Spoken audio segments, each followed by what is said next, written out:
सभी को जय माँ काली। कैसे हैं आप सभी लोग? आशा करती हूँ कि माता रानी की असीम कृपा आप सभी पर बरस रही होगी। माँ सबके धन के भंडार भर रही होंगी।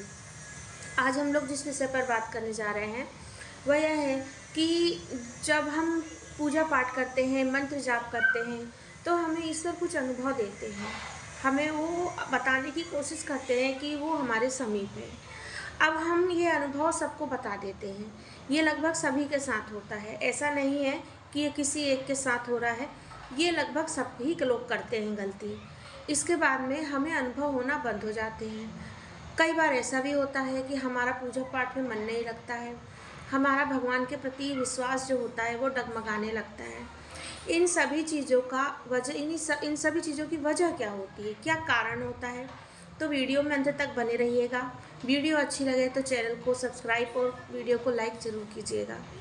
देखिए क्या होता है, जब हम मंत्र जाप करते हैं, पूजा पाठ करते हैं, तो हमें कुछ अनुभव प्राप्त होते हैं। हमें स्वप्न में देवी देवताओं के दर्शन होते हैं, हमें अपने इष्ट के दर्शन होते हैं। हमें इतनी खुशी होती है कि हम वो अनुभव सबको बता देते हैं। हमें लगता है कि हम सबको बता दें कि हमको हमारे इष्ट के दर्शन हो रहे हैं, हमारी माँ के दर्शन हो रहे हैं, हमें इस रूप में माँ ने दर्शन दिए, हमें उस रूप में माँ ने दर्शन दिए। हम ये सबको बता देते हैं। बताने के बाद कुछ समय तक फिर हमें ये जो अनुभव होते हैं या लंबे समय तक अनुभव होना बंद हो जाते हैं। हमें देवी देवताओं के दर्शन नहीं होते हैं। सेम यही चीज़ अगर आप मंत्र जाप कर रहे हैं, अगर आप ध्यान कर रहे हैं, तो ध्यान में भी आपको कई अनुभव होते हैं। जैसे कि देवी देवताओं की अस्त्र शस्त्र दिखना, माता की आंखें दिखाई देना, माता से जुड़े जैसे कि माँ की छवि होती है वैसी धुंधली धुंधली माता की छवि दिखाई देना, हम ये भी सबको बता देते हैं। तो हमारे अनुभव क्या होते हैं, बंद हो जाते हैं। जब अनुभव बंद हो जाते हैं तो हमारे मन में एक घबराहट सी होती है, एक बेचैनी सी होती है। अब जब कोई भक्त है, पूजा पाठ कर रहा है, भक्ति कर रहा है, इतना समय दे रहा है मंत्र जाप में, सब में, और अगर उसको अनुभव ना हो तो उसके लिए ये उसके लिए जो ये भक्त है वही जानता है कि उसके मन में एक बहुत बड़ी बात हो जाती है। उसको लगता है कि हमसे कुछ गलती हो गई, कि हमको भगवान के अनुभव नहीं हो रहे, हमें माँ ने हमको लगता है कि छोड़ दी, इसीलिए हमें अनुभव नहीं हो रहे हैं। कई तो ऐसे भी होते हैं कि इन सब चीज़ों के लिए रोने लगते हैं, बिलखने लगते हैं, फिर उनका धीरे धीरे पूजा पाठ से मन नहीं लगता है। तो देखिए, सबसे पहली बात तो कि अनुभव कभी किसी को बताना नहीं चाहिए सिवाय अपने गुरु के। ठीक है, अगर आपके पास योग्य गुरु हैं तो आप अनुभव बताइए, नहीं तो अपने अनुभव आप किसी को मत बताइए। मैं वीडियो के लास्ट में इसका उपाय भी बताऊंगी आपको कि कैसे आप अनुभव, कुछ उपाय हैं जिनसे आप अनुभव अपने वापस पा सकते हैं। तो किसी को अनुभव नहीं बताना चाहिए। आप कहेंगे क्यों? देखिए, ये जो अनुभव हो रहे हैं ये आपको अपनी मेहनत के कारण, आपकी पूजा भक्ति के कारण भगवान प्रसन्न होकर आपको ये अनुभव करा रहे हैं। नास्तिक और आस्तिक का मतलब आप समझते हैं ना? आस्तिक कौन होते हैं? आस्तिक वो होते हैं जो ईश्वर पर विश्वास करते हैं। नास्तिक वो होते हैं जिन्हें कभी ईश्वर पर विश्वास नहीं होता। वो कहते ज़रूर हैं कि भगवान है, लेकिन अगर आप अभी उनसे जाके कह देंगे कि ईश्वर की माँ की सवारी, सिद्धि, इन सब के बारे में, तो कहेंगे अरे नहीं, ये तो नहीं होता है, तो सब कुछ झूठ है। लेकिन ये कितना सच है, ये जिसको माँ की कृपा प्राप्त है वो ये सब जानता है। तो जो नास्तिक है उसको ये अनुभव नहीं हो रहे हैं, इसीलिए वो ये अनुभव नहीं मानता नास्तिक। क्यों? क्योंकि उसको भगवान अनुभव करा ही नहीं रहे हैं। भगवान उसको ना ही कुछ अपना अनुभव बता रहे हैं। अनुभव को कहने का मतलब है कि बहुत सारे अनुभव होते हैं, एक सिर्फ स्वप्न ही नहीं होता है। स्वप्न में भी जो है वो दर्शन होते हैं, एक वो अनुभव होता है। आप बहुत से लोगों को देखेंगे कि जीवन भर पूजा पाठ करते आ रहे हैं, लेकिन कभी स्वप्न में भगवान के उनको दर्शन नहीं हुए। अब उनसे जाकर अगर आप कहेंगे कि हमको तो भगवान, हमको माता की 8 भुजाओं के साथ माँ ने हमको दर्शन दिए, तो कहेंगे अरे ये तो पागल है, आपका तो दिमाग ही नहीं है। आप किसी से बोलेंगे अब सिद्धि सवारी क्या होती है, ये जिसको आती है वो जानते हैं। ये सवारी क्या होती है, वो जिसको आती है वो जानते हैं।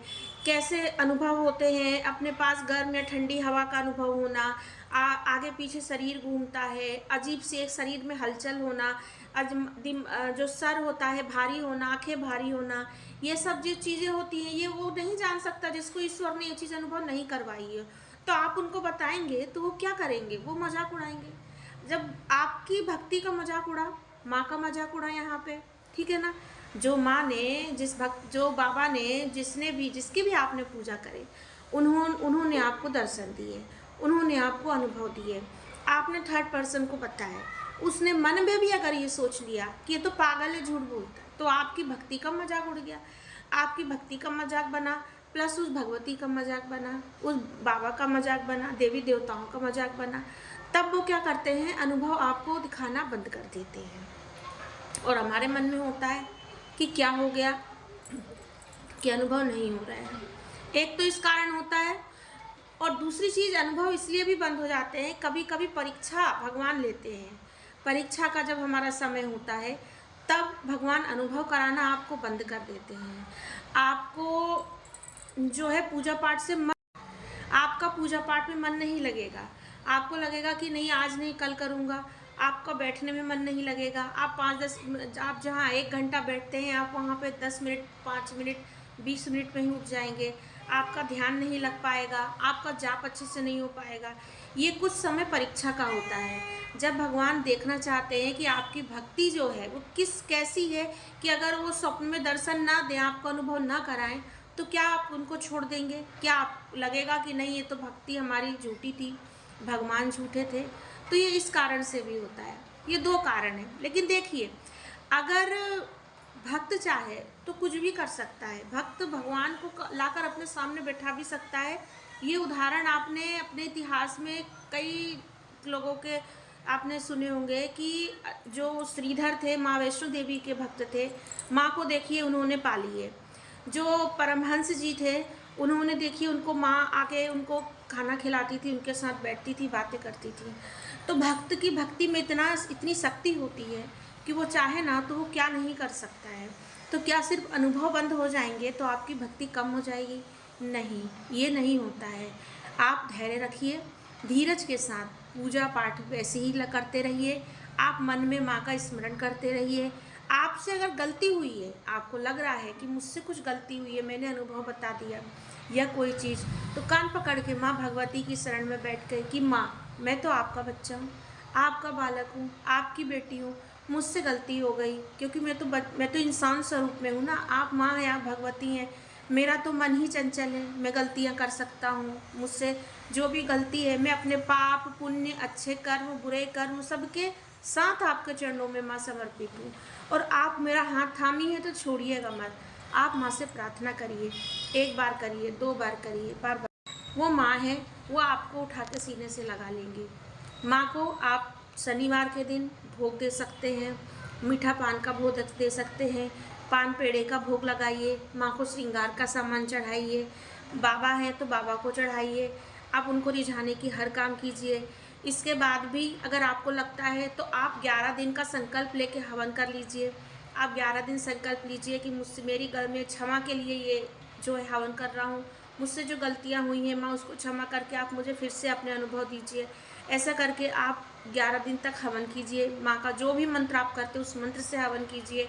धीरे धीरे आपके मन में ये जो एक नकारात्मक ख्याल आ गया है वो निकल जाएगा। और इसके बाद में आप लोगों को एक चीज़ मैं बताना चाहती हूँ। देखिए, आपको पता है माँ भगवती के बार बार दर्शन शुरुआत में क्यों होते हैं? क्योंकि वो हमें दिखाना बताना चाहती हैं कि तुम मेरी पूजा करो। जब भक्त और भगवान एक हो जाता है ना, तो हमें दर्शन नहीं प्राप्त होते, हमें ये अनुभव कराती हैं। आप कुछ भी बोलेंगे ना, आपके दिमाग में वो अनुभव कराएंगी कि आप तुरंत कोई सवाल पूछेंगे, आपके दिमाग में जवाब मिल जाएगा। तो इस तरह से माँ जो है वो ये हमें दिखाती हैं कि मैं तुम्हें आप सपने में दर्शन नहीं दे रही हूँ, अब मैं तुम्हारे साथ हमेशा रह रही हूँ, 24 घंटे रह रही हूँ। सिर्फ स्वप्न में दर्शन के दर्शन नहीं, मुझे ढूंढो, मैं तुम्हारे ही भीतर हूँ।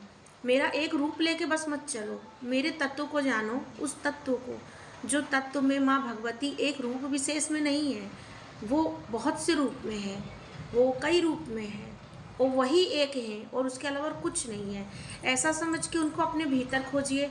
आपको देखना लगेगा कि जब आप परेशान होंगे तो माँ भगवती आपको आके समझाएंगी, आपको सहारा देंगी, आपको दिलासा देंगी। तो इस तरह से कोई ज़रूरी नहीं है।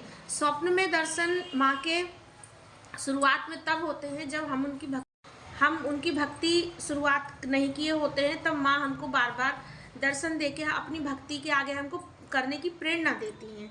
लेकिन जब हम एकदम उनकी भक्ति में लीन हो जाते हैं तो उस समय वो हमको दर्शन नहीं देती हैं, वो हमको ये दिखाती हैं कि अब तुम में हम में कोई अंतर नहीं है। अब जब भक्त एक अपनी भक्ति के की जो पराकाष्ठा होती है उसके ऊपर जाता है तो भक्त और भगवान में कोई अंतर नहीं होता है, भावना में अंतर। अब इसका मतलब ये नहीं कि भक्त भगवान बन जाता है, नहीं, भावना जो होती है ना वो एक हो जाती है। तो किसी भी चीज़ अगर आपको अनुभव नहीं होते हैं या आप किसी कुछ चीज़ से आप परेशान हैं, आपसे गलतियां हुई हैं, गलतियां किससे नहीं होती हैं, एक एक से ऐसे पापी हैं जो कई पाप करके फिर माँ भगवती उनको अपनी शरण में ले लेती हैं। तो वो पाप कर्म जो किए हैं वो तो वो भोग में आप भोग लेंगे, वो भी माता के सहारे भोग लेंगे। लेकिन इन सब चीज़ों से आप भक्ति करना ना छोड़ें, माँ का साथ ना छोड़ें। वो दर्शन दें ना दें, वो हमारा अच्छा करें ना करें, वो हमको भरपेट रखें, भूखा रखें, हम ज़मीन पे सोएं, हम जहाँ सोएं, हम लेकिन उनकी भक्ति करेंगे करेंगे, हम नहीं हिलेंगे। ये भावना से भक्ति कीजिए, तब देखिए अनुभव तो क्या, साक्षात माँ खुद आपको आके सुलाएंगी, अपने पास बिठाएंगी गोदी में आपको। ये बिल्कुल सत्य है, बिल्कुल सत्य है, ये 100% मैं श्योर कह रही हूँ। वीडियो अच्छी लगी हो तो कमेंट में जय माँ काली ज़रूर लिखिएगा, चैनल को सब्सक्राइब जरूर कीजिएगा, वीडियो को लाइक ज़रूर कीजिएगा। जय माँ काली।